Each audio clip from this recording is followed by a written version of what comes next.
Hello viewers, স্বাগতম on 10 এর নতুন একটি ভিডিওতে। আজকে জানাবো উত্তর আফ্রিকার একটি দেশ নিয়ে, যার নাম সুদান। রাষ্ট্রীয়ভাবে এটি রিপাবলিক অব দ্য সুদান নামে পরিচিত। আজকে আপনাদের জানাবো সম্প্রতি সুদান দেশটিতে কার্যত গৃহযুদ্ধ এবং এর বর্তমান পরিস্থিতি সম্পর্কে। সাথে আরও জানাবো কেন সম্প্রতি উত্তর আফ্রিকার এই দেশটি হয়ে উঠল পুরো বিশ্বের মাথা ব্যথার কারণ। মূলত সুদানে চলমান গৃহযুদ্ধ এবং সার্বিক বিধ্বংসী পরিস্থিতি যেন বিশ্ব মানবতাকে নাড়া দিয়ে উঠেছে আরেকবার। সুদানের রাজধানীর নাম খার্তুম।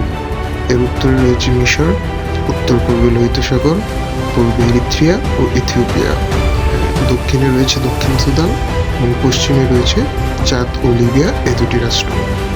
সুদানে বর্তমান রক্তক্ষয়ী গৃহযুদ্ধটি শুরু হয় 2023 সালের 15 এপ্রিল থেকে। এই যুদ্ধ চলছে সুদানের সামরিক সরকারের প্রতিদ্বন্দ্বী দুটি গোষ্ঠীর মধ্যে। এর মধ্যে একটি সুদানের সশস্ত্র বাহিনী SAF এবং অন্য আরেকটি আধা সামরিক বাহিনী RSF এর মধ্যে। SAF এর নেতৃত্ব দিচ্ছেন সুদানের কার্যত শাসক ও সেনাপ্রধান general Abdel Fattah al Burhan এবং RSF এর নেতৃত্ব দিচ্ছেন জেনারেল মোহামেদ হামদান দাগালো। সুদানে এই সংঘাতের মূল কারণ হল ক্ষমতা এবং প্রভাব বিস্তারের তীব্র দ্বন্দ্ব। 2019 সালে দীর্ঘদিনের স্বৈরশাসক ওমর আল বশিরকে ক্ষমতাচ্যুত করার জন্য সেনাবাহিনী SAF এবং RSF যৌথভাবে কাজ শুরু করেছিল।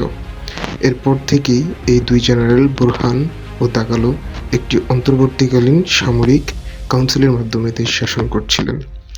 2023 সালের সামরিক শাসন থেকে বেসামরিক শাসনে ফেরার প্রক্রিয়া শুরু হওয়ার কথা ছিল।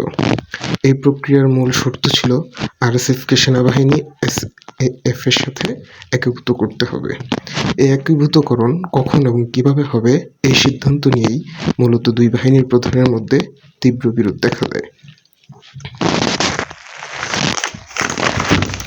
মূলত SAF প্রধান বুরহান এবং RSF প্রধান দাগালো উভয়ই দেশের সর্বা ক্ষমতা কক্ষীভূত করতে চেয়েছিলেন। RSF-কে সেনাবাহিনীর অধীনে আনার অর্থ ছিল দাগালোর নিজস্ব সামরিক প্রভাব কমে যাওয়া।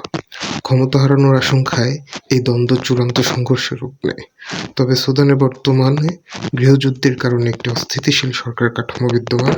General Abdel Fattah al Burhan, যিনি SAF প্রধান এবং সার্বভৌম কাউন্সিলের চেয়ারম্যান, তিনি কার্যত দেশের প্রধান হিসেবে কাজ করছেন। গৃহযুদ্ধের মধ্যেই